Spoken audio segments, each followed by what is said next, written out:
माननीय अध्यक्ष जी,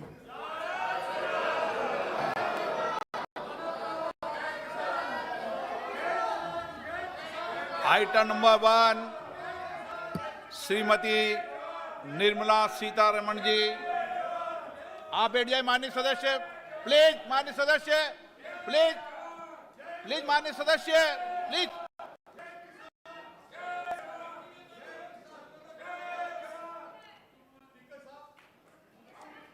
धन्यवाद जी। ऑनरेबल आपको बोलने का मौका दूंगा बजट के बाद, माननीय वित्त मंत्री ji. Honourable speaker, I present the budget for the year 2021-2022 as introduction. Honorable Speaker, the preparation of this budget was undertaken in circumstances like never before. We knew of calamities that have affected a country or a region within a country. But what we have endured with COVID-19 through 2020 is sui generis. When I presented the budget 2020-2021, we could not have imagined that the global economy, already in throes of a slowdown, would be pushed into an unprecedented contraction. We could not have also imagined then that our people, those in our countries, would have to endure the loss of near and dear ones and suffer hardships brought about due to a health crisis. The risk of not having a lockdown was far too high.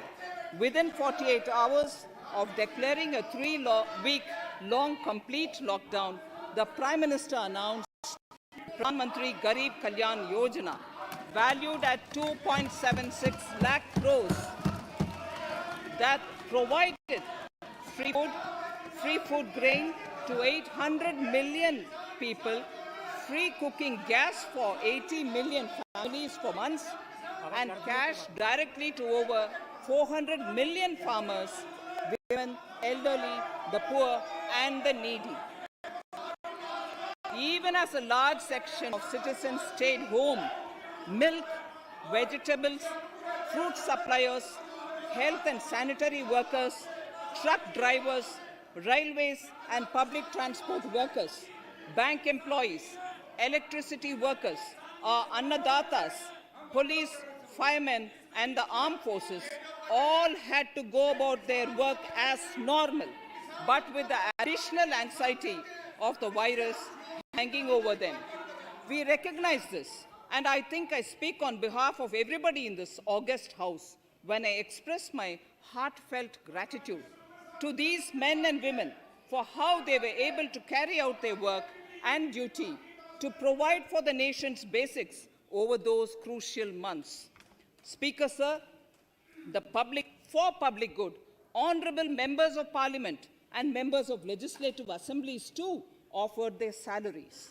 In May 2020, the government announced the Atmanirbhar Bharat package.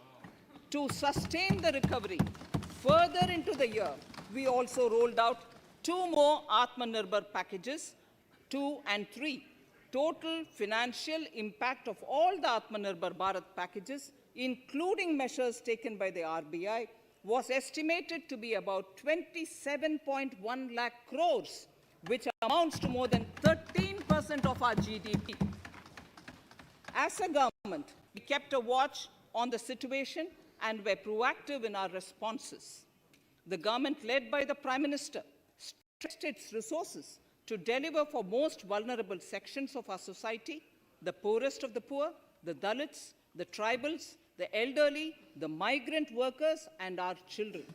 The Pradhan Mantri Garib Kalyan Yojana, the 3 Atmanirbhar packages, and announcements made later were like 5 mini budgets in themselves.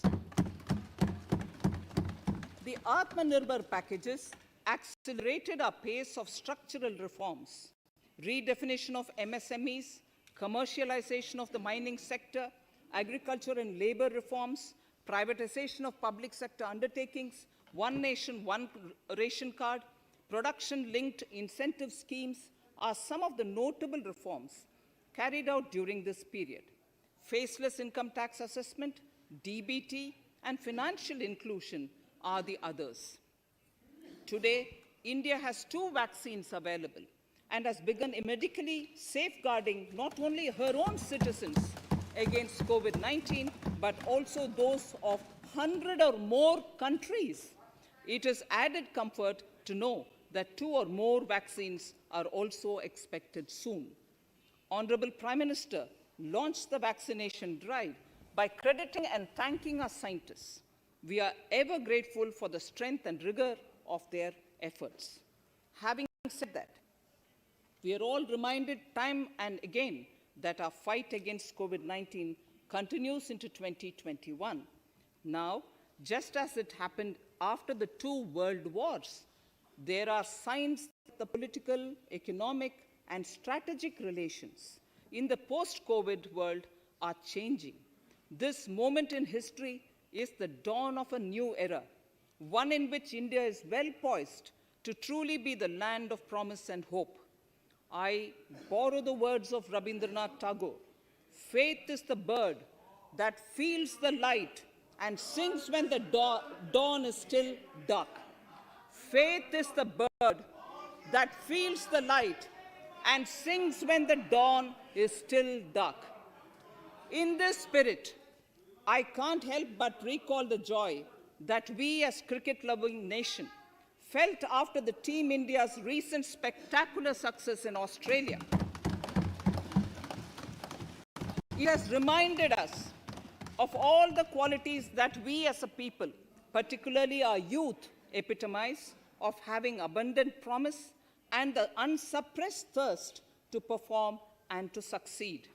Today, data shows that India now has one of the lowest death rate of 112 per million population and one of the lowest active cases of about 130 per million.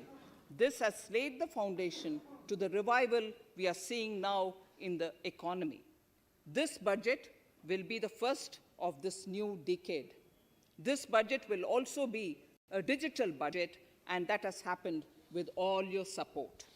So far, only 3 times has a budget followed a contraction in the economy. All such contractions earlier were as a result of situations typical to India. This time, the contraction in our economy is due to a global pandemic, just like in several other countries. Having said that, I want to confidently state that our government is fully prepared to support and facilitate the economy's reset. This budget provides every opportunity for our economy to raise and capture the pace that it needs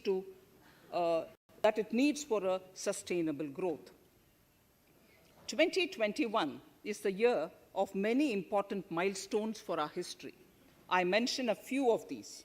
It is the 75th year of independence, 60 years of Goa's accession to India, 50 years of the 1971 India-Pakistan War.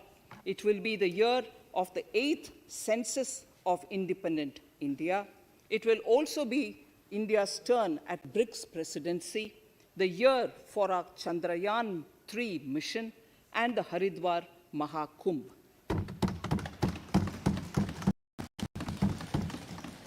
Honorable Speaker, before I commence Part A of the budget, I want to take a moment to acknowledge how isolating and distancing seemed like insurmountable challenges for a country like ours that has people coming together in times of crisis.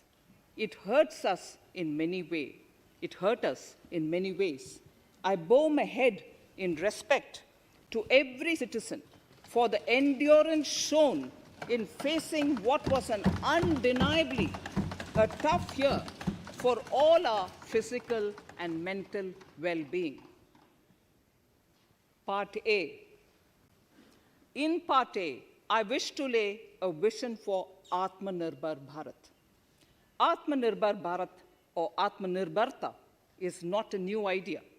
Ancient India was largely self-reliant and equally a business epicenter of the world.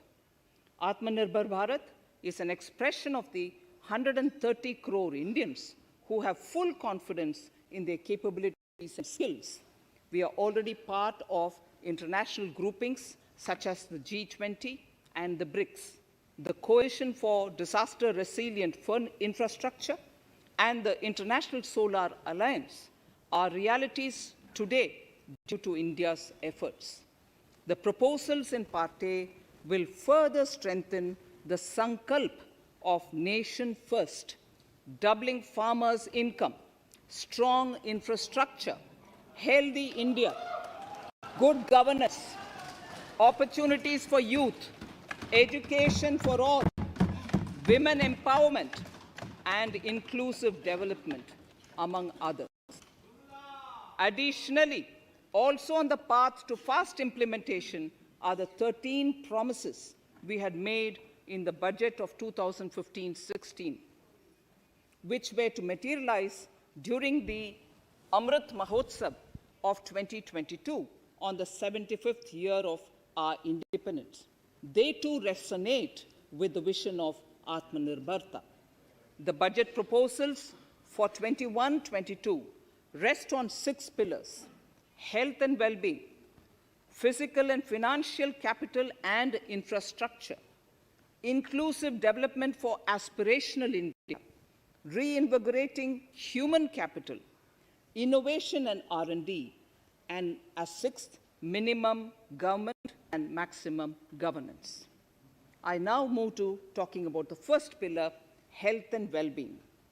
Even at the outset, I would like to say that the investment on health infrastructure in this budget has increased substantially.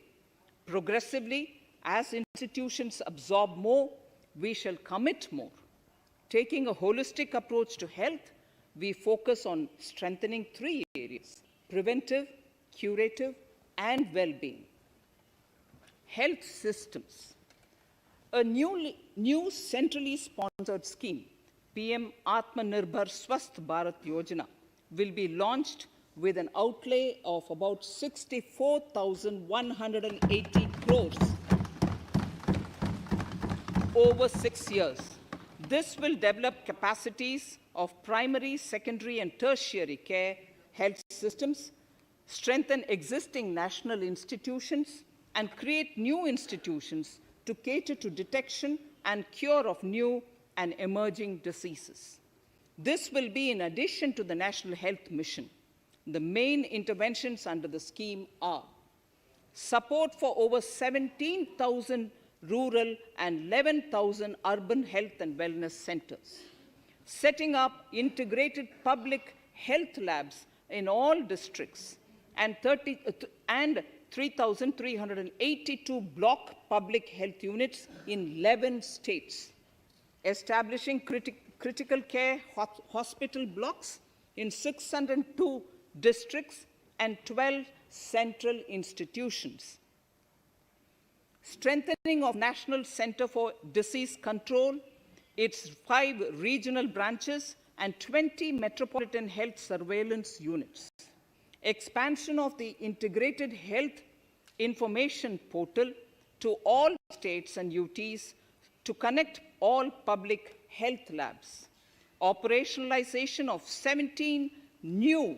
public health units, and strengthening of 33 existing public health units at points of entry, that is, at 32 airports, 11 seaports, and 7 land crossings, setting up of 15 health emergency operation centers and 2 mobile hospitals, and setting up of a National Institution for One Health, a regional research platform for WHO, World Health Organization, Southeast Asia Region Office, 9 biosafety level 3 laboratories, and 4 regional national institutes for virology. Nutrition. To strengthen nutritional content, delivery, outreach, and outcome, we will merge the supplementary nutrition program and the Poshan Abhiyan and launch the Mission Poshan 2.0. We shall adopt an intensified strategy to improve nutritional outcomes across 112 aspirational districts. Universal coverage of water supply. The World Health Organization has repeatedly stressed the importance of clean water, sanitation, and clean environment as a prerequisite to achieving universal health. The Jal Jeevan Mission Urban will be launched. It aims at universal water supply in all 4,378 urban local bodies with 2.86 crores household tap connections, as well as liquid waste management in 500 Amrit cities. It will be implemented over 5 years with an outlay of 2,87,000 crores. Swachh Bharat and Swasth Bharat. For further Swachhata of urban India, we intend to focus on complete fecal sludge management and wastewater treatment, source segregation of garbage, reduction in single-use plastic, reduction in air pollution by effectively managing waste from construction and demolition activities, and bioremediation of all legacy dump sites. The Urban Swachh Bharat Mission 2.0 will be implemented with a total financial allocation of 1,41,678 crores over a period of 5 years from 2021. Clean air. To tackle the burgeoning problem of air pollution, I propose to provide an amount of 2,217 crores of rupees for 42 urban centers with a million-plus population in this budget. Scrapping policy. We are separately announcing, Honorable Speaker, a voluntary vehicle scrapping policy to phase out old and unfit vehicles. This will help in encouraging fuel-efficient, environment-friendly vehicles, thereby reducing vehicular pollution and oil import bills. Vehicles would undergo fitness tests in automated fitness centers after 20 years in case of personal vehicles and after 15 years in case of commercial vehicles. Details of the scheme will be separately shared by the ministry. Vaccines. The pneumococcal vaccine, a made-in-India product, is presently limited to only 5 states. It will be rolled out across the country. This will avert more than 50,000 child deaths annually. Honorable Speaker, I have provided 35,000 crores of rupees for COVID-19 vaccine in this year 21-22. I am committed to provide further funds if required. So the budget outlay for health and well-being is 2,23,846 crores in this BE 21-22, as against the BE of only 94,452 crores, and it marks an increase of 137%. The details of the same are at Annexure 1 of the speech. Honorable Speaker, I now move to the second pillar, physical and financial capital and infrastructure. Atmanirbhar Bharat, production-linked incentive schemes are things which I would like to place an emphasis. For a $5 trillion economy, our manufacturing sector has to grow in double digits on a sustained basis. Our manufacturing companies need to become an integral part of global supply chains, possess core competence and cutting-edge technology. To achieve all of the above, PLI schemes to create manufacturing global champions for an Atmanirbhar Bharat have been announced for 13 sectors. For this, the government has committed nearly 1.97 lakh crores over 5 years starting this financial year. This initiative will help bring scale and size in key sectors, create and nurture global champions, and provide jobs to our youth. Textiles. To enable the textile industry to become globally competitive, attract large investments, and boost employment generation, a scheme of Mega Investment Textiles Park will be launched in addition to the PLI schemes. This will create world-class infrastructure with plug-and-play facilities to create global champions in exports. 7 textile parks will be established over 3 years. Infrastructure. The National Infrastructure Pipeline, which I announced in December 2019, is the first of its kind. Whole of government exercise ever undertaken by Government of India.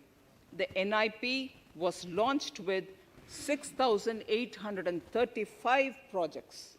The project pipeline has now expanded to 7,400 projects. Around 217 projects worth rupees 1.10 lakh crores under some key infrastructure ministries have been completed. The NIP is a specific target which this government is committed to achieving over the coming years. It will require major increase in funding from both the government and the financial sector. In this budget, I propose to take concrete steps to do this in 3 ways. Firstly, by creating the institutional structures. Secondly, by a big thrust on monetizing assets. And thirdly, by enhancing the share of capital expenditure in central and state budgets.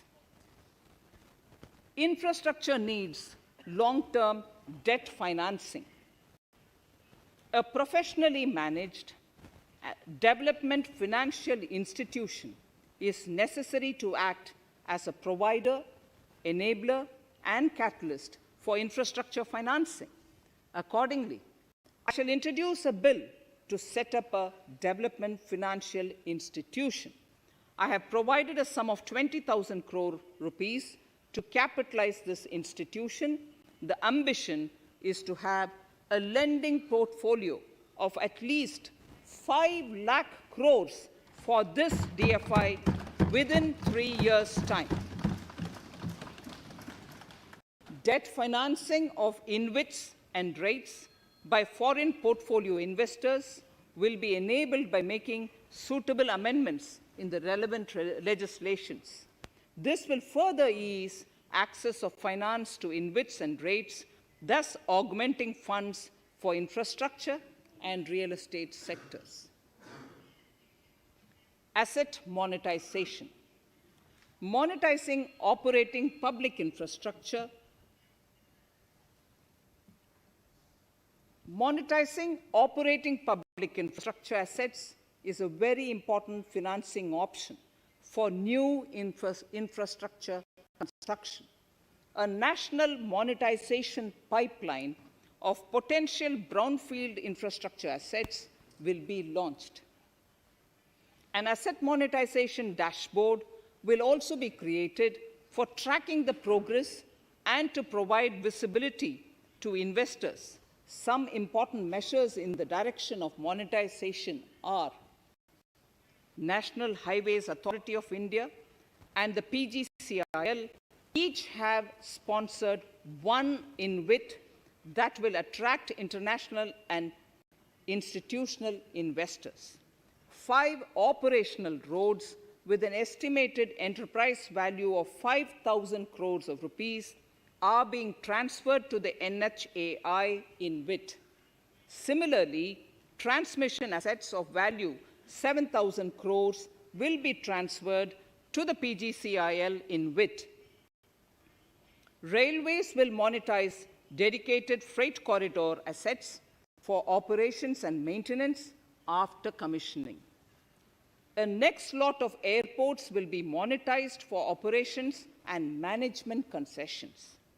Other core infrastructure assets that will be rolled out under the asset monetization programs are NHAI operational toll roads, 2 transmission assets of PGCL, 3 oil and gas pipelines of GAIL, Gas Authority of India Limited, IOCL and HPCL, Airports Authority of India airports in Tier 2 and 3 cities, other railway infrastructure assets, warehousing assets of CPSE, such as the Central Warehousing Corporation and NAFED, among others, and sports stadiums. Sharp increase in capital budget. In the BE 2020-21, we had provided for 4.12 lakh crores for capital expenditure. It was our effort that in spite of resource crunch, we should spend more on capital, and we are likely to end this year at around 4.39 lakh crores, which I have provided in the RE of 2020-2021. For 21-22, I propose a sharp increase in capital expenditure and thus have provided 5.54 lakh crores, which is 34.5% more than the BE of 2020-2021. Of this, I have kept a sum of more than 44,000 crores in the budget head of the Department of Economic Affairs to be provided for projects, programs, or departments that show good progress in capital expenditure and are in need of further funds. Over and above this expenditure, we would also be providing more than 2 lakh crores to states and autonomous bodies for their capital expenditure. We will also work out specific mechanisms to nudge states to spend more of their budget on creation of infrastructure.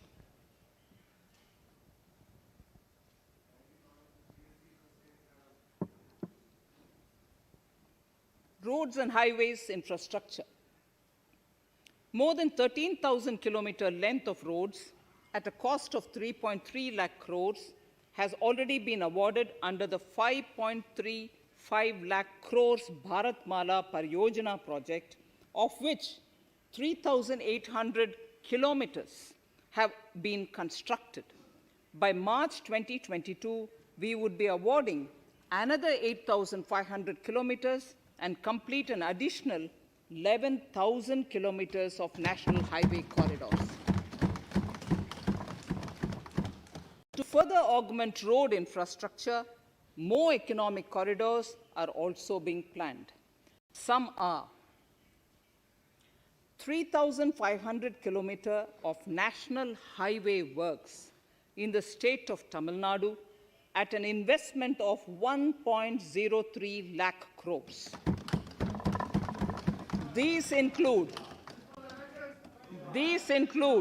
Madurai-Kollam corridor, Chittoor-Tachur corridor, and construction will start next year. Second, 1,100 kilometers of national highway works in the state of Kerala at an investment of 65,000 crores, including 600 kilometer section of Mumbai-Kanyakumari corridor in Kerala.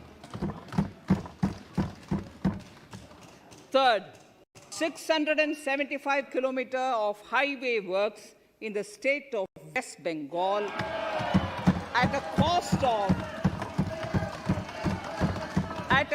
of 25,000 crores, including upgradation of existing road Kolkata-Siliguri.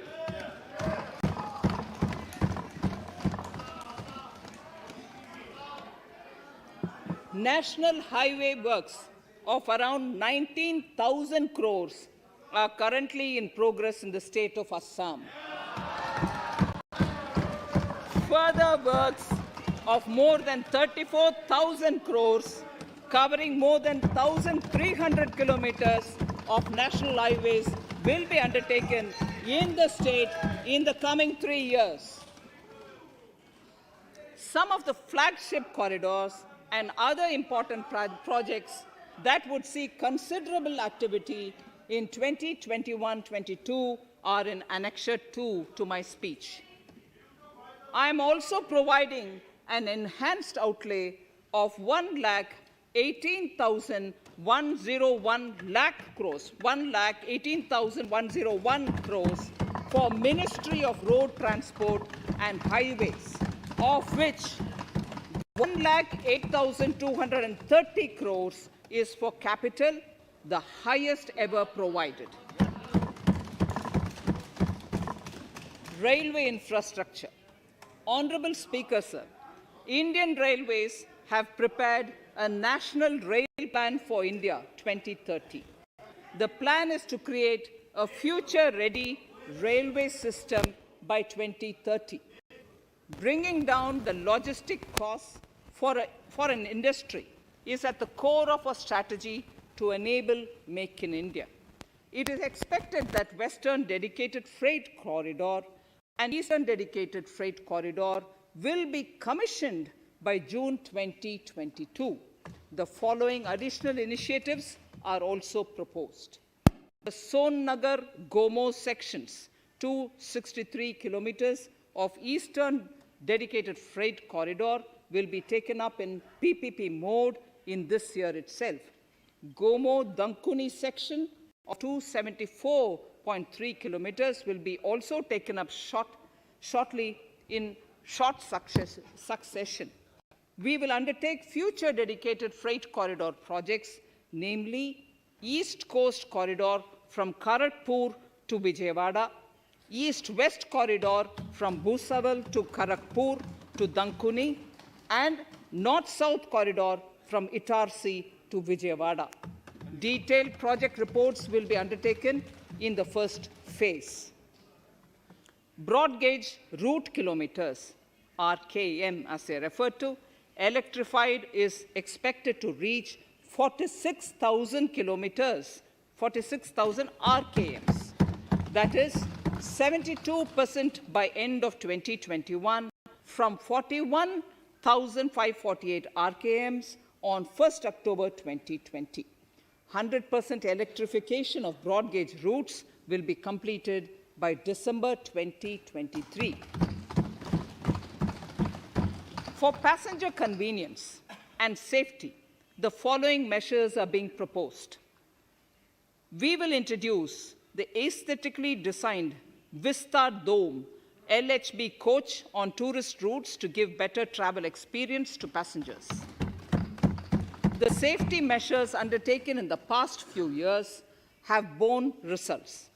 To further strengthen this effort, high-density network and highly utilized network routes of Indian Railways will be provided with an indigenously developed automatic train protection system that eliminates train collision due to human error. I am providing a record sum of 1,10,055 crores for railways, of which 1,07,100 crores is for capital expenditure only. Urban infrastructure. We will work towards raising the share of public transport in urban areas through expansion of metro rail networks and augmentation of city bus services. A new scheme will be launched at a cost of 18,000 crores to support augmentation of public bus transport services. The scheme will facilitate deployment of innovative PPP models to enable private sector players to finance, to acquire, to operate, and to maintain over 20,000 buses.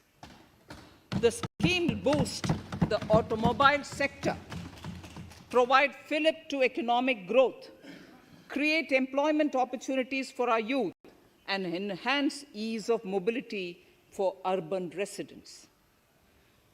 A total of 702 kilometers of conventional metro is operational and another 1,016 kilometers of metro and RRTS is under construction in 27 cities. Two new technologies, that is Metro Light and Metro Neo, will be deployed to provide metro rail systems at much lesser cost with same experience, convenience, and safety in Tier 2 cities and peripheral areas of Tier 1 cities also. Central counterpart funding will be provided to Kochi Metro Railway Phase 2 of 11.5 kilometer at a cost of 1,957.05 crores. Chennai Metro Railway Phase 2 of 118.9 kilometers at a cost of 63,246 crores. Bengaluru Metro Railway Project Phase 2A and 2B of 58.19 kilometers at a cost of 14,788 crores. Nagpur Metro Rail Project Phase 2 and Nashik Metro at a cost of 5,976 crores and 2,092 crores respectively. Power infrastructure.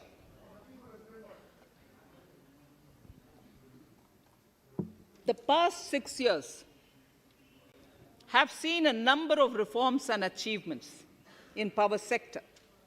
We have added 139 gigawatts of installed capacity, connected an additional 2.8 crore households, and added 1.41 lakh circuit kilometers of transmission lines. The distribution companies across the country are monopolies, either government or private. There is a need to provide choice to the consumers by promoting competition.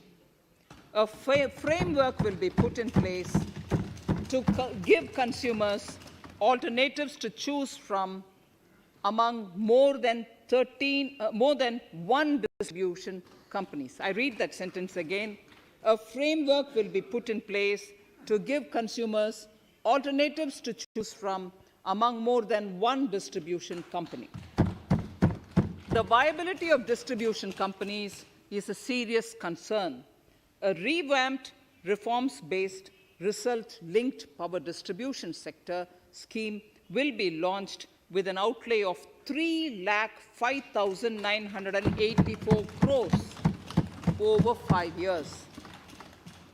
The scheme will provide assistance to DISCOMs for infrastructure creation, including prepaid smart metering, feeder separation, upgradation of systems, etc., tied to financial improvements.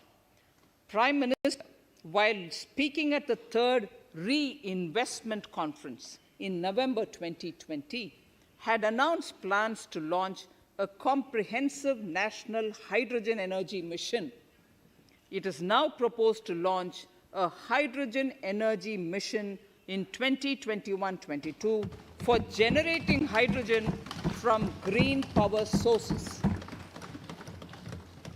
Ports, shipping, and waterways. Major ports will be moving from managing their operational services on their own to a model where a private partner will manage it for them. For the purpose, 7 projects worth more than 2,000 crores will be offered by the major ports on private-public partnership mode in FY 21-22.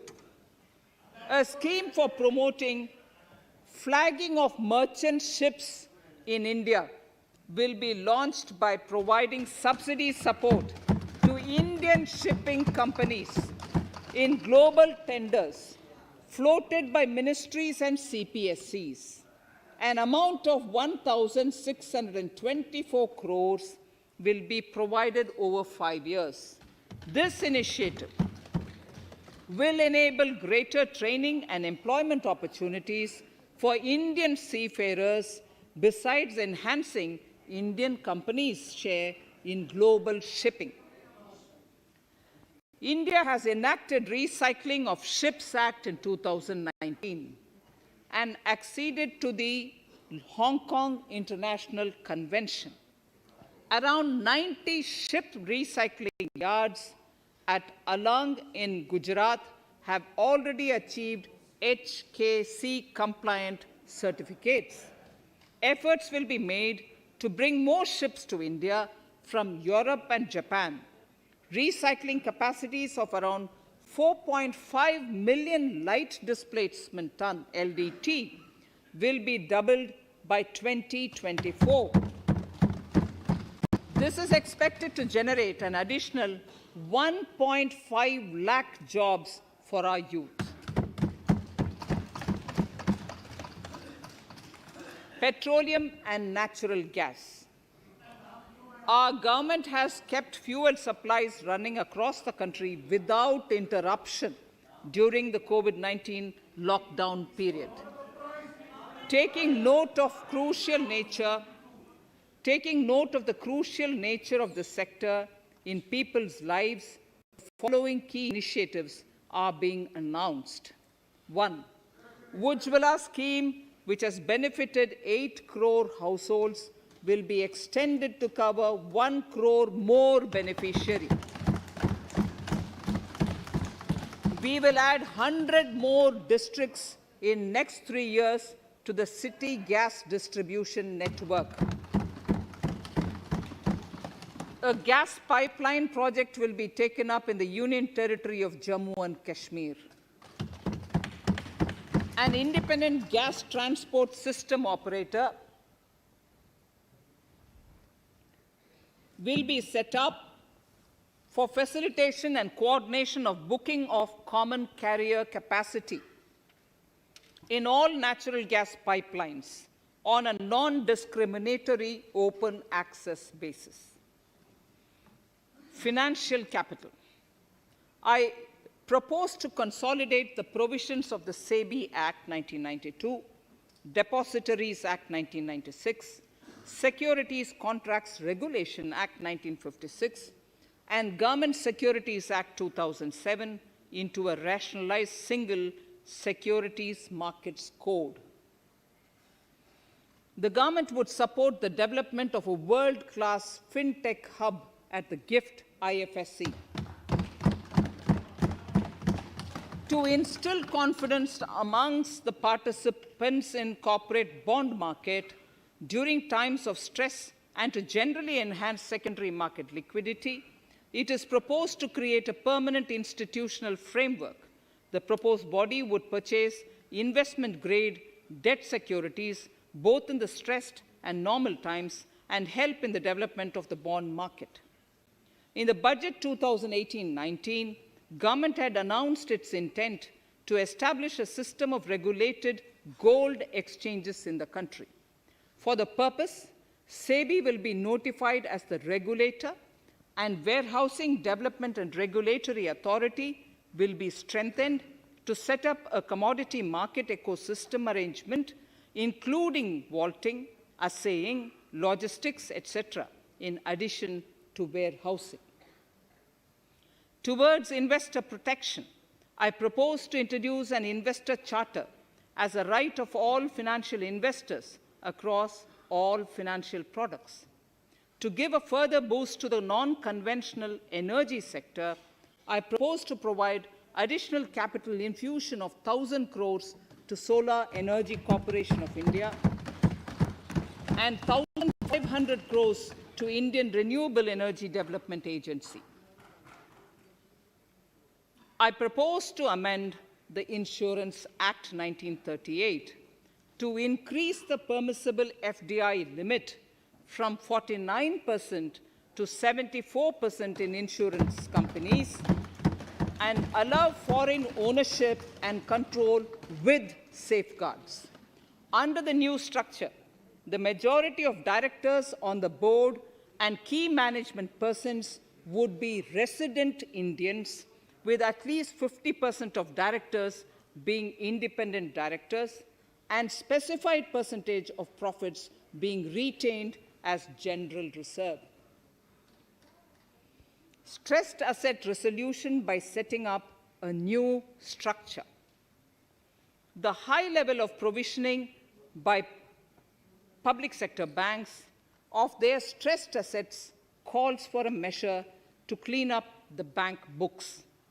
An asset reconstruction company limited and asset management company would be set up to consolidate and take over the existing stressed debt and then manage and dispose of the assets to alternative investment funds and other potential investors for eventual value realization.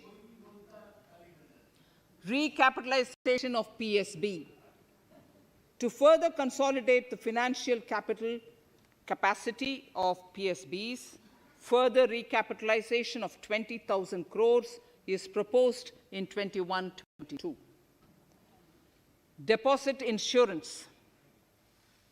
Last year, government had approved an increase in the deposit insurance cover from 1 lakh rupees to 5 lakhs for bank customers. I shall be moving amendments to DICGC Act 1961 in this session itself to streamline the provision so that if a bank is temporarily unable to fulfill its obligations, the depositors of such bank can get easy and time-bound access to their deposits to the extent of the deposit insurance cover. This would help depositors of banks that are currently under stress. To improve credit discipline, while continuing to protect the interest of small borrowers, for NBFCs with minimum asset size of 100 crores, the minimum loan size eligible for debt recovery under the Securitization and Reconstruction of Financial Assets and Enforcement of Security Interests SARFAESI Act 2002, it is proposed to be reduced from the existing level of 50 lakhs to 20 lakhs. Company matters. The decriminalization of the procedural and technical compoundable offences under Companies Act 2013 is now complete. I now propose to take up decriminalization of the Limited Liability Partnerships Act 2008. Honourable Speaker, I propose to revise the definition under the Companies Act 2013 for small companies by increasing the threshold for paid-up capital from not exceeding 50 lakh to not exceeding 2 crores and turnover from not exceeding 2 crores to not exceeding 20 crores. This will benefit more than 2 lakh companies in easing their compliance requirements.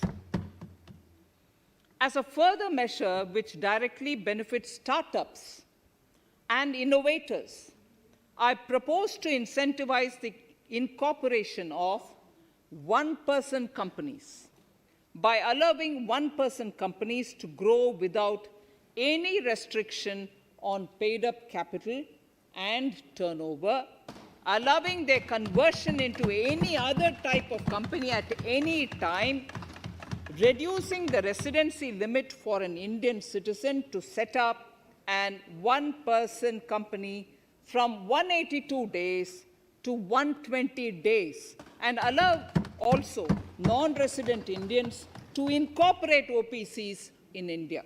This will be a big boost for startups. To ensure faster resolution of cases, the NCLT framework will be strengthened, e-court system shall be implemented, and alternate methods of debt resolution and special framework for MSMEs shall be introduced.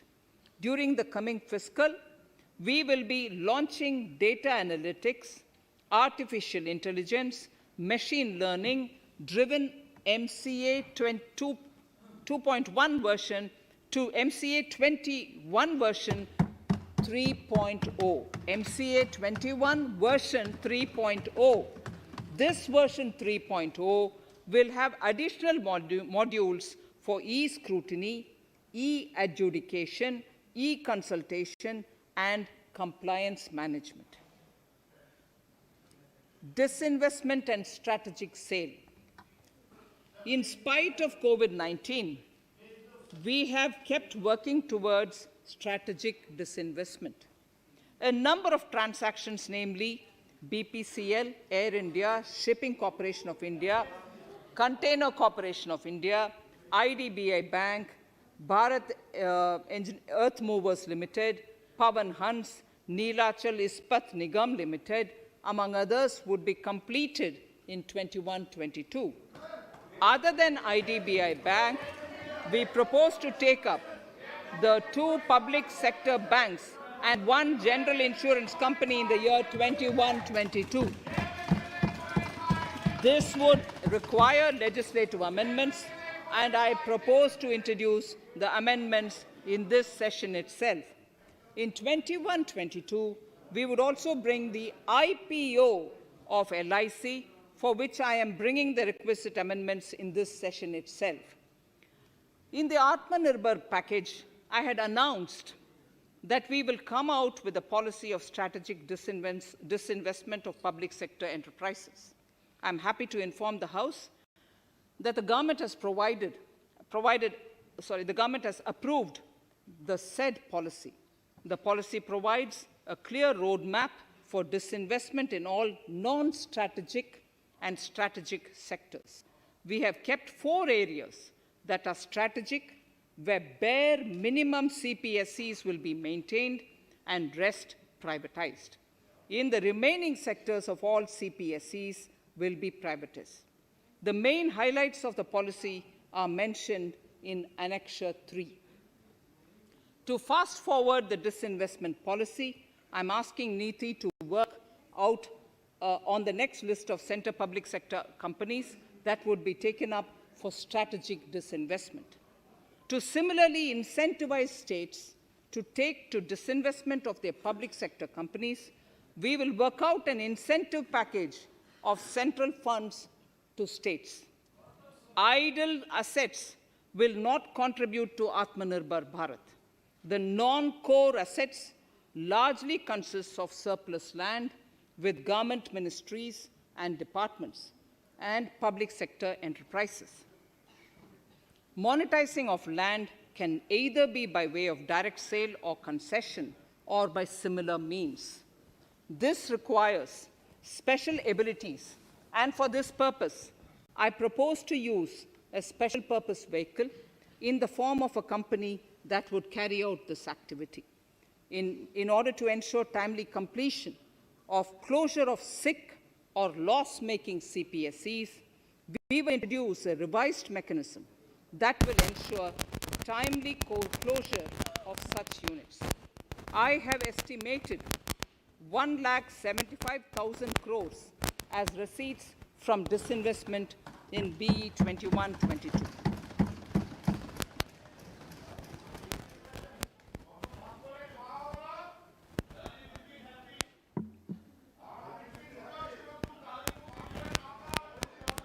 Government financial reforms. Under the Treasury single account, the TSA system, autonomous bodies directly draw funds from the government's account at the time of actual expenditure, saving interest costs.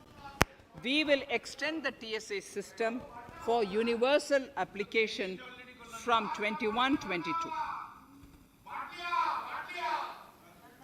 On the recommendation of the 15th Finance Commission, we have undertaken a detailed exercise to rationalize and bring down the number of centrally sponsored schemes.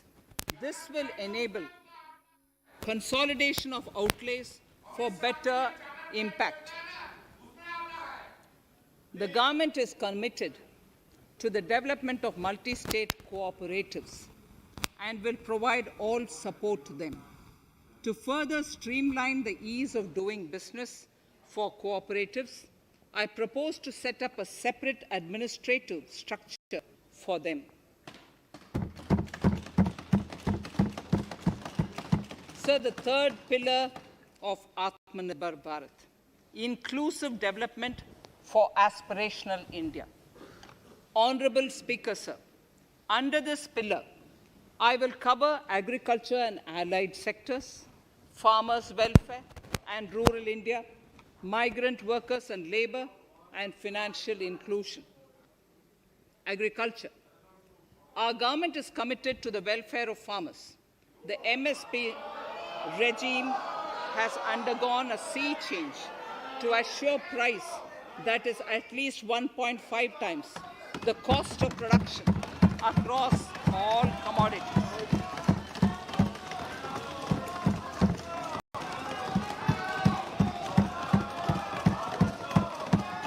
The procurement has also continued to increase at a steady pace. This has resulted in increase in payment to farmers substantially. In case of wheat, a total amount paid to farmers in 2013-14, Honorable Speaker, sir, the data that I give now is important for all honorable members to kindly hear. In case of wheat, the total amount paid to farmers in 2013-14 was 33,874 crores. In 2019-20, it was 62,802 crores. And even better, Honorable Speaker, in 2020-2021, this amount paid to farmers was 75,060 crores.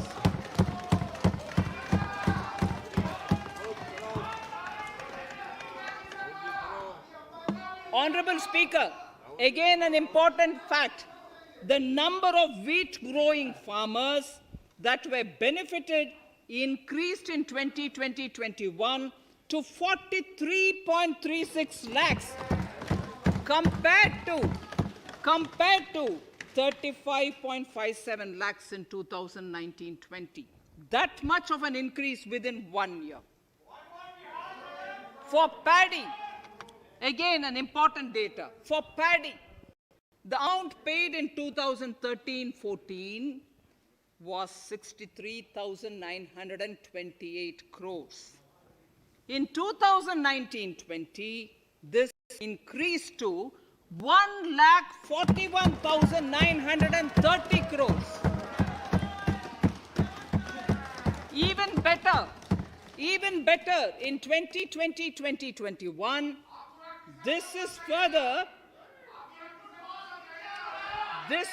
in 2020-21, this is further estimated, and I'm saying this is further estimated because the procurement is ongoing, and therefore I can't give you the final figure. This is further estimated to increase to 1,72,752 crores. The number of farmers benefited increased from 1.24 crores in 2019-20 to 1.54 crores in 2020-21. In the same way, Honorable Speaker, sir, in the case of pulses, the amount paid in 2013-14 was 236 crores. In 2019-20, this was increased to 8,285 crores. Now in 2021, it is at 10,530 crores. More than 40 times increase from 2013-14. The receipts to cotton farmers have seen a stupendous increase from 90 crores in 2013-14 to 25,974 crores in, I'm giving you data as of 27th January 2021. This is bound to increase. From 90 crores for cotton farmers in 2013-14 to 25,974 crores in 2021. All the details in complete narration is available in Annexure 4 to my speech. Early this year, Honorable Prime Minister had launched the Swamitwa scheme. Under this, a record of rights is being given to property owners in villages. Up till now, about 1.80 lakh property owners in 1,241 villages have been provided cards. I propose during 21-22 to extend this to cover all states and union territories. To provide adequate credit to our farmers, I have enhanced the agricultural credit target to 16.5 lakh crores in this year. We will focus on ensuring increased credit flow to animal husbandry, Pashupalan, dairy, and to Matsyakar, to the fisheries. We are enhancing the allocation to the Rural Infrastructure Development Fund from 30,000 crores to 40,000 crores. The Micro Irrigation Fund, with a corpus of 5,000 crores, has been created under NABARD. I propose to double it by augmenting it by another 5,000 crores. To boost value addition in agriculture and allied products and their exports, the scope of Operation Green Scheme, that is presently applicable to only tomatoes, onions, and potatoes, will be enlarged to include 22 perishable crops. Around 1.68 lakh crore farmers, around 1.68 crore farmers are registered, and 1.14 lakh crores of rupees trade value has been carried out through e-NAMs, the National Agricultural Market. Keeping in view the transparency and the competitiveness that e-NAM has brought into the agricultural market, 1,000 more mandis will be integrated with e-NAM. Honorable Speaker, sir, with all this, the Agricultural Infrastructure Fund would be made available to the APMCs for augmenting their infrastructure facilities.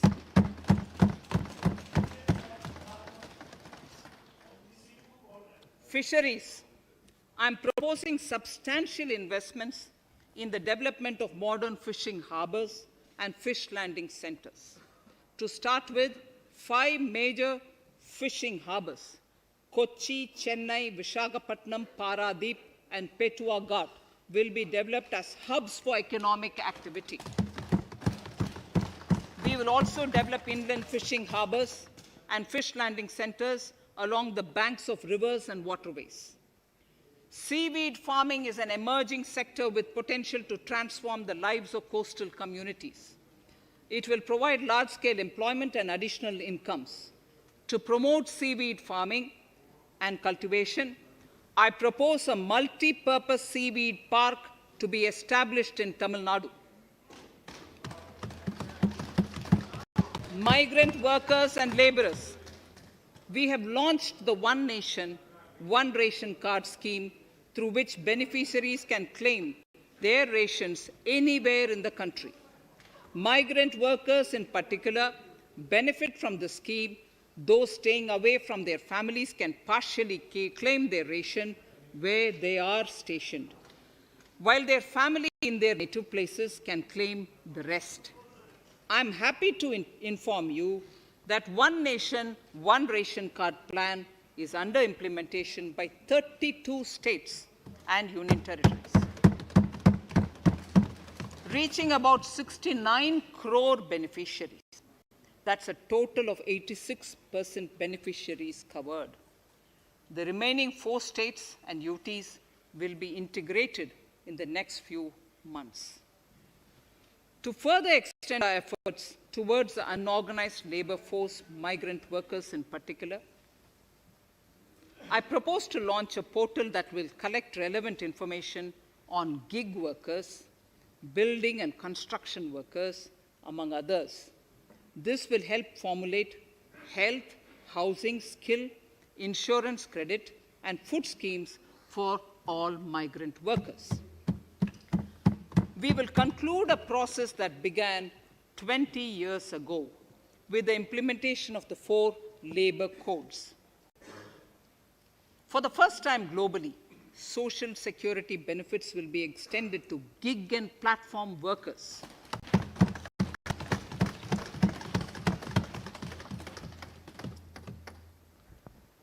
Minimum wages will apply to all categories of workers, and they will all be covered by the Employees State Insurance Corporation. Women will be allowed to work in all categories and also in the night shifts with adequate protection. At the same time, compliance burden on employers will be reduced with a single registration and licensing and online returns. Financial inclusion. To further facilitate credit flow under the scheme of Stand Up India for the scheduled castes and scheduled tribes and also women, I propose to reduce the margin money requirement from 25% to 15% only, and to also include loans for activities in allied sectors in allied activities in agriculture. We have taken a number of steps to support the MSME sector. In this budget, I have provided 15,700 crores to this sector, more than double of the last year's B. Honorable Speaker, sir, I now go to the 4th pillar, reinvigorating human capital. The national education policy announced recently has had good reception. In school education, more than 15,000 schools will be qualitatively strengthened to include all components of the national education policy. They shall emerge as exemplar schools in their regions, hand-holding and mentoring other schools to achieve the ideals of policy. 100 new Sainik schools will be set up in partnership with NGOs, private schools, and states. Higher education. In Budget 2019-20, I had mentioned about the setting up of a higher education commission in India. We would be introducing the legislation this year to implement the same. It will be an umbrella body having 4 separate vehicles for standard setting, accreditation, regulation, and funding. Many of our cities have various institutions, universities, and colleges supported by the Government of India. Hyderabad, for example, has about 40 major institutions. In 9 such cities, we will create a formal umbrella structure so that these institutions can have better synergy while also retaining their internal autonomy. A glue grant will be set aside for this purpose. For accessible higher education in Ladakh, I propose to set up a central university in Leh.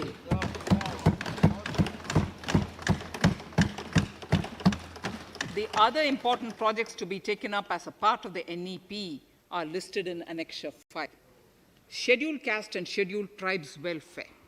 We have set ourselves a target of establishing 750 Eklavya model residential schools in our tribal areas. I propose to increase the unit cost of each such school from 20 crores, which is what it is now, to 38 crores, and for hilly and difficult areas to 48 crores.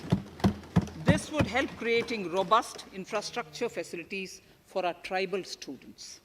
We have revamped the post-metric scholarship scheme for the welfare of scheduled caste students. I have also enhanced the central assistance in this regard. We are allotting 35,219 crores for 6 years till 25-26 to benefit 4 crore scheduled caste students. Skilling. In 2016, we had launched the National Apprenticeship Promotion Scheme. The government proposes to amend the Apprenticeship Act with a view to further enhancing apprenticeship opportunities for our youth.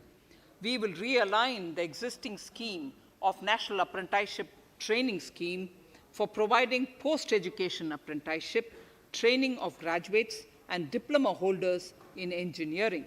Over 3,000 crores will be provided for this purpose. An initiative is underway, Honorable Speaker, in partnership with the United Arab Emirates to benchmark skill qualifications, assessment, and certification, accompanied by the deployment of certified workforce. We also have a collaborative inter-training program between India and Japan to facilitate transfer of Japanese industrial and vocational skills, techniques, and knowledge. We will take forward this initiative with many more countries also.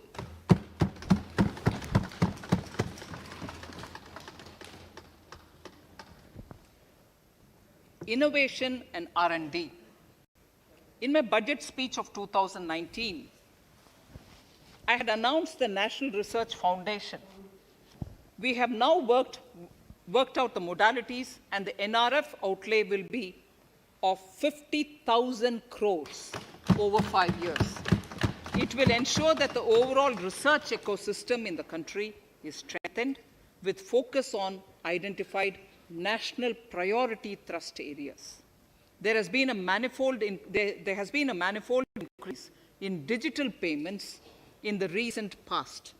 To give a further boost to digital transactions, I earmarked 1,500 crores for a proposed scheme that will provide financial incentive to promote digital mode of payment. We will undertake a new initiative, National Language Translation Mission. This will enable the wealth of governance and policy-related knowledge on the internet being made available in major Indian languages. The new Space India Limited, a PSU, under the Department of Space, will execute the PSLV CS-51 launch, carrying the Amazonia satellite from Brazil, along with a few smaller Indian satellites. As part of the Gaganyaan mission activities, 4 Indian astronauts are being trained on generic spaceflight aspects in Russia. The first unmanned launch is slated for December 2021. Our oceans are a storehouse of living and non-living resources. To better understand this realm, we will launch a deep ocean mission with a budget outlay of more than 4,000 crores over 5 years. This mission will cover deep ocean survey exploration and projects for the conservation of deep sea biodiversity. I come to the 6th pillar, Honorable Speaker, minimum government, maximum governance. Honorable Speaker, sir, this is the last of the 6 pillars. This will outline plans for reforms in one of our core principles of minimum government, maximum governance. We have taken a number of steps to bring reforms in tribunals in the last few years for speedy delivery of justice. Continuing with the reforms process, I now propose to take further measures to rationalize the functioning of tribunals. We have introduced the National Commission for Allied Healthcare Professionals Bill in Parliament. National Commission for Allied Healthcare Professionals Bill in the Parliament, with a view to ensure transparent and efficient regulation of 56 allied healthcare professionals. Additionally, to bring about transparency, efficiency, and governance reforms in the nursing profession, the National Nursing and Midwifery Commission Bill will be introduced by the government for passing. to have ease of doing business for those who deal with government or CPSEs and carry out contracts, I propose to set up a conciliation mechanism and mandate its use for quick resolution of contractual disputes. This will instill confidence in private investors and contractors. Honorable Speaker, sir, the forthcoming census could be the first digital census in the history of India.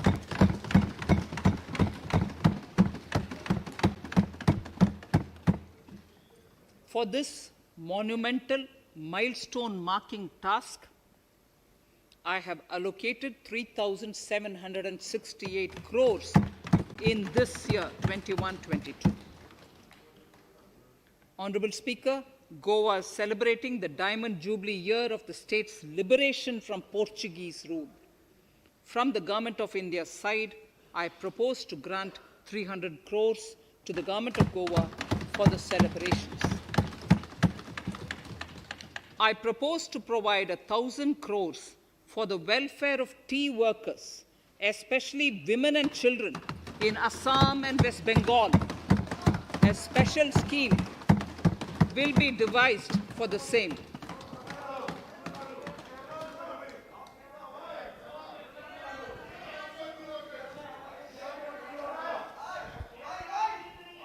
Fiscal position. Fiscal position. In these last few paragraphs of Part A of my speech, I draw the attention of this august House to the fact that at the beginning of the current financial year, the pandemic's impact on the economy resulted in a weak revenue inflow. This was combined with high expenditure to provide essential relief to vulnerable sections of the society, especially the poor, the women, scheduled castes, and scheduled tribes. Unlike many other countries, we opted for a series of medium-sized packages during the pandemic so that we could calibrate and target our response according to the evolving situation. Once the health situation stabilized and the lockdown was being slowly lifted, we switched to ramping up government spending so as to revive domestic demand. As a result, against an original BE expenditure of 30.42 lakh crores for 2020-21, our RE estimates are 34.50 lakhs, 30.42 now within the year going up to 34.5 lakh crores. We have maintained quality of expenditure. The capital expenditure estimated in the RE is 4.39 lakh crores as against 4.12 lakh crores in the BE stage.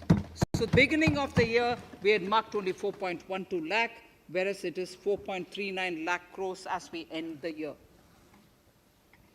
Fiscal deficit in RE 2020-2021 is pegged at 9.5% of the GDP. Fiscal deficit in RE 2020 to 2021 is pegged at 9.5% of GDP. We have funded this through government borrowings, multilateral borrowings, small saving funds, and short-term borrowings. We would need another 80,000 crores, for which we would be approaching the market in these 2 months. We would be needing another 80,000 crores, for which we would be approaching the markets in these 2 months. To ensure that the economy is given the required push, our BE estimates for expenditure in 21-22 are 34.83 lakh crores. This includes 5.54 lakh crores as capital expenditure, an increase of 34.5% over the BE figure of 2020-2021. The fiscal deficit in BE 21-22 is estimated to be 6.8% of the GDP. The gross borrowing from the market for the next year would be around 12 lakh crores. We plan to continue with our path of fiscal consolidation and intend to reach the fiscal deficit level below 4.5% of the GDP by 2025-2026, with a fairly steady decline over the period. We hope to achieve the consolidation by first increasing the buoyancy of tax revenue through improved compliance, and secondly, by increased receipts from monetization of assets, including public sector enterprises and land. The Contingency Fund of India is being proposed to be augmented. The Contingency Fund of India is being proposed to be augmented from 500 crores to 30,000 crores through finance bill. In accordance with the views of the 15th Finance Commission, we are allowing a normal ceiling of net borrowing for the states at 4% of GSDP for the year 21-22. A portion of this ceiling will be earmarked to be spent on incremental capital expenditure. Additional borrowing ceiling of 0.5% of the GSDP will also be provided, subject to conditions. States will be expected to reach a fiscal deficit of 3% of GSDP by 2023-24, as recommended by the 15th Finance Commission. In the July 2019-20 budget, I introduced the Statement 27 on extra budgetary resources. It disclosed the borrowings of the government agencies that went towards funding Government of India schemes and whose repayment burden was on the government.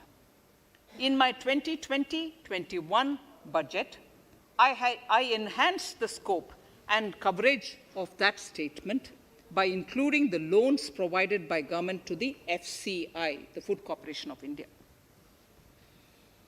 Taking a step further in this direction, I propose to discontinue the NSSF loan to FCI for food subsidy, and accordingly, budget provisions have been made in RE 2020-21 and in the BE 2021-22. The extra budgetary resource details are at Annexure 6. We know that the FRBM Act mandates fiscal deficit of 3% of GDP to be achieved by 31st March 2020-2021. The effect of this year's unforeseen and unprecedented circumstances has necessitated the submission of a deviation statement under Sections 4 of Subclause 5 and Section 7, Subclause 3b of the FRBM Act, which I'm laying on the table of the House as part of the FRBM documents. Towards achieving central government fiscal deficit along the broad path that I have already indicated, I will be introducing an amendment to the FRBM Act. Honorable Speaker, on the 9th of December 2020, the 15th Finance Commission submitted its final report covering the period 2021 to 2026 to the Rashtrapati Ji. The government has laid the Commission's report along with the explanatory memorandum in the Parliament, retaining the vertical shares of the states at 41%. We recognize our commitment to fiscal federalism and propose, therefore, to adhere to this recommendation. Jammu and Kashmir in the 14th Finance Commission was entitled to get devolution being a state. Now the funds of the UTs of Jammu Kashmir and Ladakh would be provided by the centre. I have also provided on the Commission's recommendation 1,18,452 crores as revenue deficit grant to 17 states in 21-22, as against 74,340 crores to 14 states in 2020-21. Honorable Speaker, I would now move to Part B of my speech.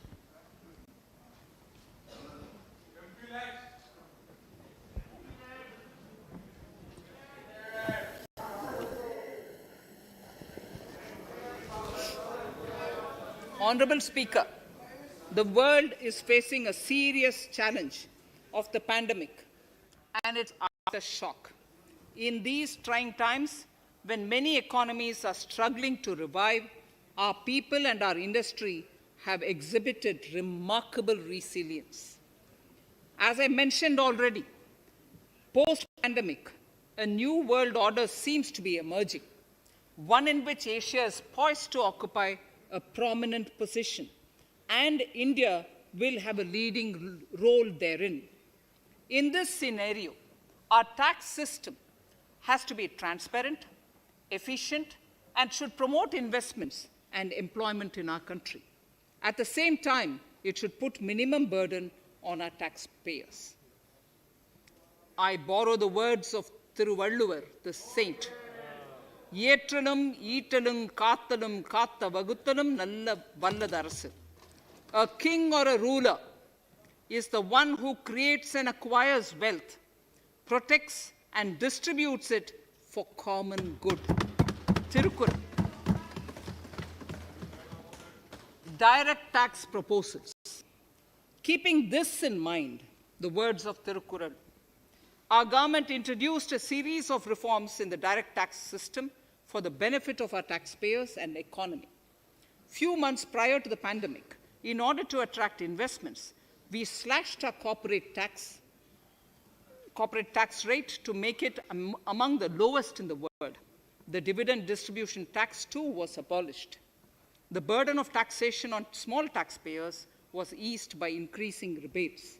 In 2020, the return filers saw a dramatic increase to 6.48 crores from 3.31 crores in 2014. In the direct tax administration, we had recently introduced the faceless assessment and faceless appeal. I now seek to take further steps to simplify the tax administration, ease compliance, and reduce litigation. Relief to senior citizens. I begin my direct tax proposals by offering my pranam to our senior citizens.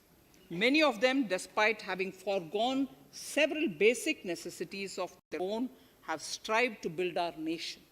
Now, in the 75th year of independence of our country, when we continue our endeavor with renewed vigor, we shall reduce compliance burden on our senior citizens who are 75 years of age and above. For senior citizens who only have pension and interest income, I propose exemption from filing their income tax returns.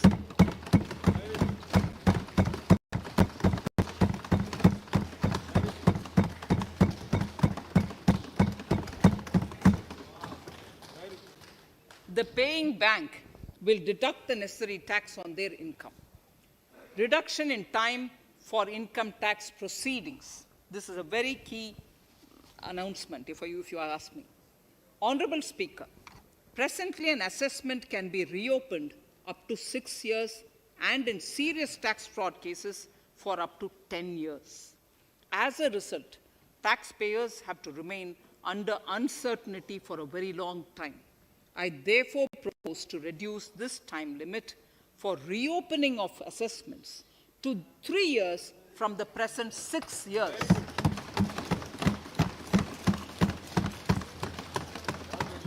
In serious tax evasion cases too, only where there is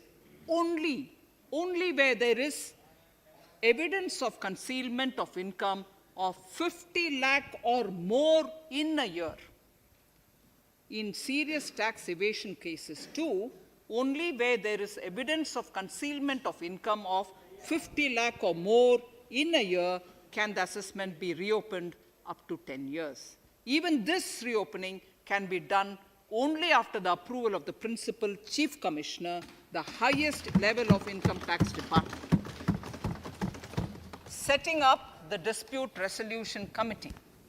Honorable Speaker, it has been the resolve of this government to reduce litigation, which masks the present taxation system. The government came out with the Direct Taxation Vivad Se Vishwas scheme to give taxpayers an opportunity to settle long-pending disputes and be relieved to further strain on their time and resources. The response from taxpayers has been the best ever, as over 110,000 taxpayers have already opted to settle tax disputes of over 85,000 crores under the scheme. To further reduce litigation for small taxpayers, I propose to constitute a dispute resolution committee for them, which will be faceless to ensure efficiency, transparency, and accountability. Anyone with a taxable income up to 50 lakh and disputed income up to 10 lakh shall be eligible to approach the committee. Faceless IT-AT. For ease of compliance and to reduce discretion, we are committed to make the taxation processes faceless. The government has already introduced faceless assessment and appeal this year. The next level of income tax appeal is the Income Tax Appellate Tribunal. I now propose to make this tribunal faceless. We shall establish a national faceless Income Tax Appellate Tribunal Center. All communication between the tribunal and the appellant shall be electronic. Where personal hearing is needed, it shall be done through video conferencing. Relaxations to NRI. When non-resident Indians return to India, they have issues with respect to their accrued incomes in their foreign retirement accounts. This is usually due to mismatch in taxation period. They also face difficulties in getting credit for Indian taxes in foreign jurisdictions. I propose to notify rules for removing their hardship of double taxation. Exemption from audit. Currently, if your turnover exceeds 1 crore, you have to get your accounts audited.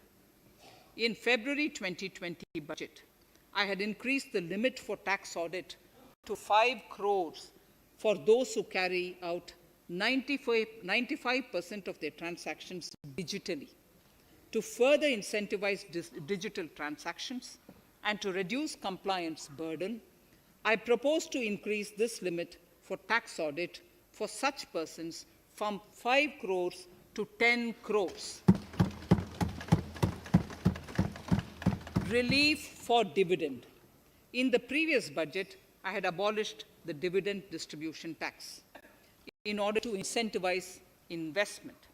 Dividend was made taxable in the hands of shareholders. Now, in order to provide ease of compliance, I propose to make dividend payment to rate and InvIT exempt from TDS. Further, as the amount of dividend income cannot be estimated correctly by the shareholders for paying advance tax, I propose to provide that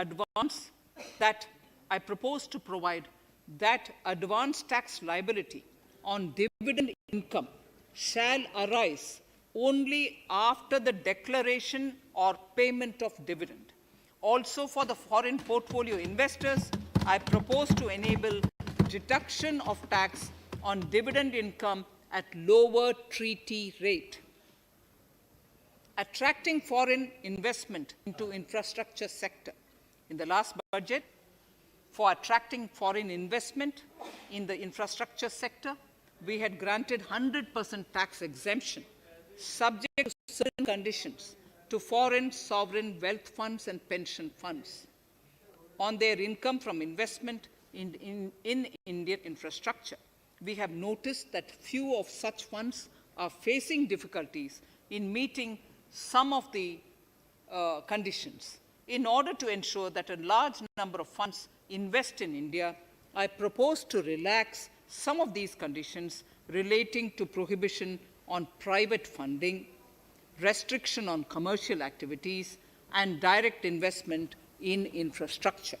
In order to allow funding of infrastructure by issue of zero coupon bonds, I propose to make notified infrastructure debt funds eligible to raise funds by issuing tax-efficient zero-coupon bonds.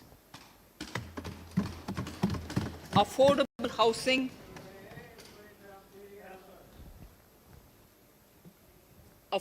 housing and rental housing. This government sees housing for all and affordable housing as priority areas. In July 2019 budget, I provided an additional deduction of interest amounting to 1.5 lakh for loan taken to purchase an affordable house. I propose to extend the eligibility of this condition by 1 more year to 31st March 2022. The additional deduction of 1.5 lakh shall therefore be available for loans taken up to 31st March 2022 for the purchase of affordable houses. Further, to keep up the supply of affordable houses, I propose that the affordable housing projects can avail a tax holiday for 1 more year till 31st March 2022. These are available now for projects also. We are committed to promote supply of affordable rental housing for migrant workers. For this, I propose to allow tax exemption for notified affordable rental housing projects. Tax incentives to IFSC. As I mentioned in Part A of this speech, the government is committed to making the International Financial Services Center in GIFT City a global financial hub. In addition to the tax incentives already provided, I propose to include, among others, tax holiday for capital gains for aircraft leasing companies, tax exemption for aircraft lease rentals paid to foreign lessors, tax incentive for relocating foreign funds in the IFSC, and to allow tax exemption to the investment division of foreign banks located in the IFSC. Pre-filling of returns. Honorable Speaker, in order to ease compliance for the taxpayer, details of salary income, tax payments, TDS, etc., already come pre-filled in income tax returns. To further ease filing of returns, details of capital gains from listed securities, dividend income, and interest from banks, post office, etc., will also be now pre-filled. Relief to small trusts. We hope to reduce compliance burden on small charitable trusts running educational institutions and hospitals. So far, there is a blanket exemption to such entities whose annual receipt does not exceed 1 crore of rupees. I now propose to increase this amount to 5 crores. Labor welfare. We have noticed that some employers deduct the contribution of employees toward provident funds, superannuation funds, and other social security funds, but do not deposit these contributions within the specified time. For these employees, this means a loss of interest or income. In cases where an employer later becomes financially unviable, non-deposit results in a permanent loss for the employees.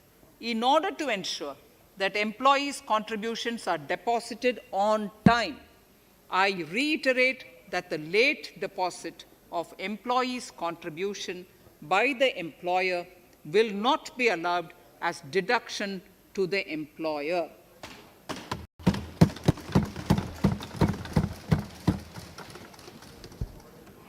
Incentives for startups.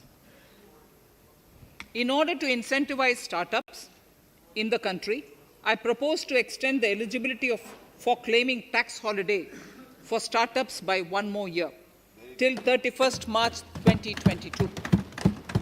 Further, in order to incentivize funding for the startups, I propose to extend the capital gains exemption for investment in startups by 1 more year till 31st March 2022. Sir, I now come to indirect tax proposals, GST. Before I come to my indirect tax proposals, I would like to appraise the House on GST. The GST is now 4 years old, and we have taken several measures to further simplify it.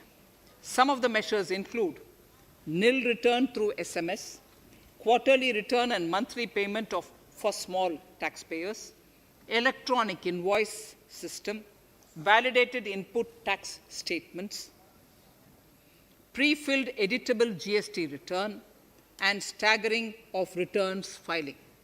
The capacity of GST and system has also been enhanced. We have also deployed deep analytics and artificial intelligence to identify tax evaders and fake billers and launched special drives against them. The results speak for themselves. We have made record collections in the last few months. The GST Council has painstakingly thrashed out thorny issues. As chairperson to the Council, I want to assure this House that we shall take every possible measure to smoothen the GST further and to remove anomalies such as inverted duty structure. Custom duty rationalization. Our custom duty policy should have the twin objective of promoting domestic manufacturing and helping India get on to global value chain and export better. The thrust now has to be on easy access to raw materials and exports of value-added products. Towards this, last year, we started overhauling the customs duty structure, eliminating 80 outdated exemptions. I also thank everyone who responded overwhelmingly to a crowdsourcing call for suggestions on this revamp. I now propose to review more than 400 old exemptions this year. I repeat, I now propose to review more than 400 old exemptions this year. We will conduct this through extensive consultations, and from 1st October 2021, we will put in place a revised customs duty structure free of distortions. I also propose that any new customs duty exemptions, therefore, henceforth will have validity up to 31st March, following 2 years from the date of the issue. Electronic and mobile phone industry. Domestic electronic manufacturing has grown rapidly. We are now exporting items like mobiles and chargers. For greater domestic value addition, we are withdrawing a few exemptions on part of chargers and subparts of mobiles. Further, some parts of mobiles will move from nil rate to a moderate 2.5%. Iron and steel. MSMEs and other user industries have been severely hit by a recent sharp rise in iron and steel prices. Therefore, we are reducing customs duty uniformly to 7.5% on semis, flats, and long products of non-alloy, alloy, and stainless steels. To provide relief to metal recyclers, mostly MSMEs, I am exempting duty on steel scrap for a period up to 31st March 2022. Further, I am also revoking ADD and CVD on certain steel products.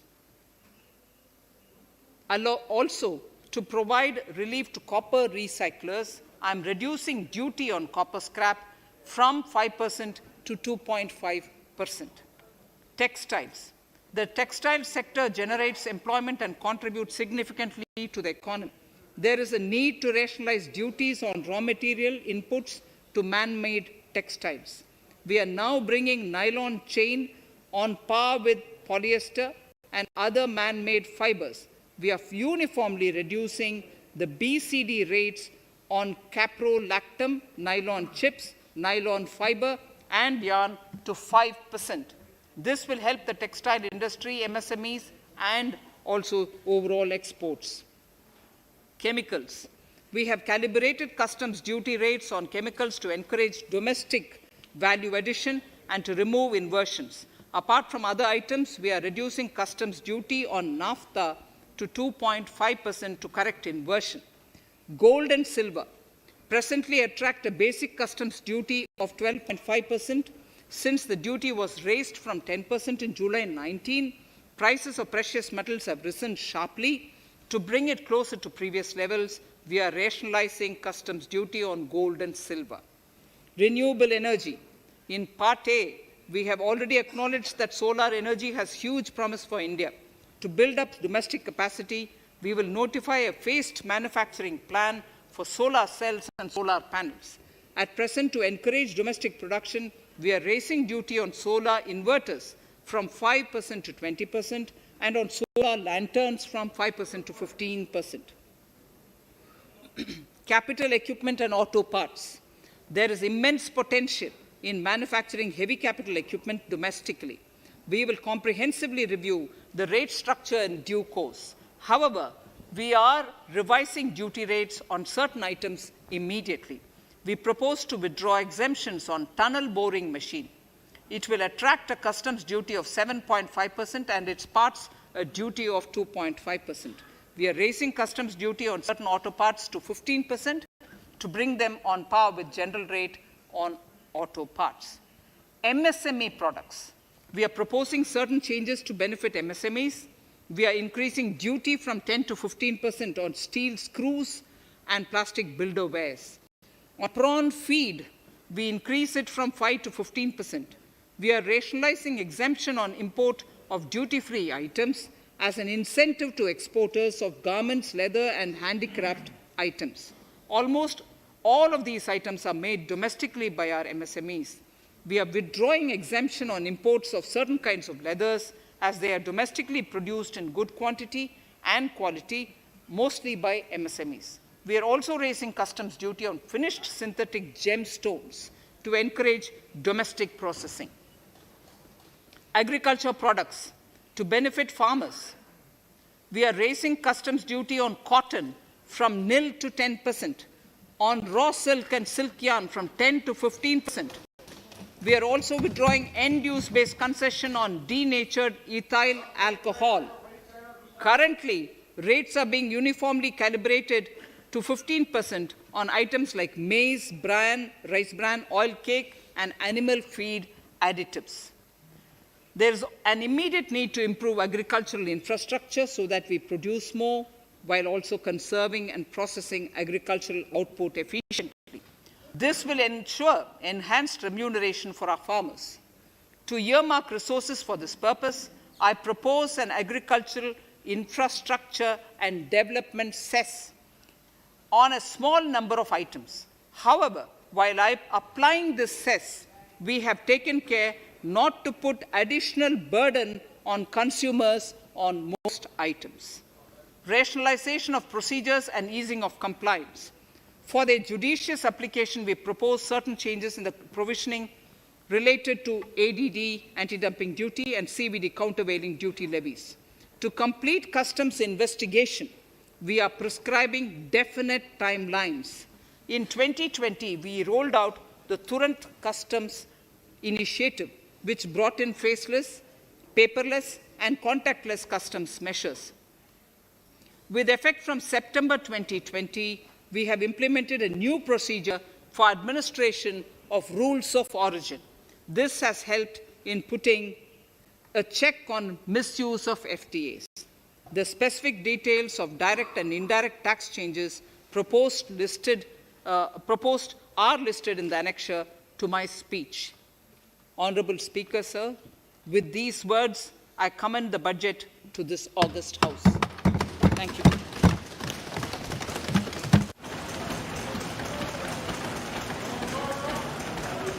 Item number 1, माननीय मंत्री जी, item number 1. Sorry, I don't have it with me. Sir, I wish to place on table the 15th Finance Commission report.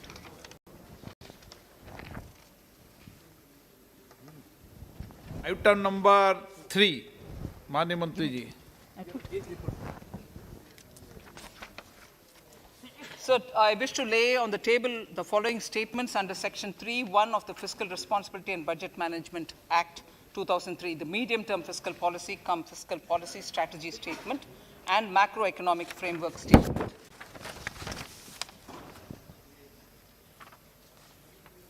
Item number 4, So I wish to seek your permission to move for leave to introduce the Finance Bill 2021. प्रश्न ये कि विधेयक को पुनर्स्थापित करने की अनुमति प्रदान की जाए।